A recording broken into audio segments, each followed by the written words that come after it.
नमस्कार मंडळी. तर आज आहे निर्मयच्या रीलचं शूट, म्हणून आम्ही तयारी करत आहे. निर्मय शाळेमधून आली, तिला जेवायला वाढलं आणि कॅमेरा तिच्याकडे केला म्हणून ती हसत आहे. निवांत शांतपणे झोपलेला आहे. निर्मयलासुद्धा थोडासा आराम करायला लावला. त्यानंतर तिला उठवलं, फ्रेश केलं आणि घरच्या घरी थोडासा लाईट मेकअप केला. मला मेकअप काही फार जमत नाही, पण थोडाफार शिकण्याचा प्रयत्न करत आहे.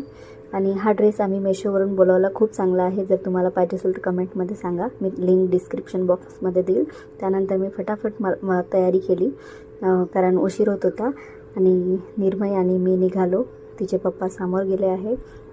तर हा बघा, हा आहे आमच्या कंपनीमधला व्ह्यू. थोडाफार दिसून राहिला आहे. आणि मी, निर्मय आणि माझे मिस्टर आम्ही तिघे जायला निघालो. तर आम्ही जिकडे जाऊन राहिलो आहे तो आहे डॅमचा एरिया. खूप वातावरण चांगलं होतं, पाऊस येणारच होता आणि सायंकाळच्या टाईमला व्हिडिओ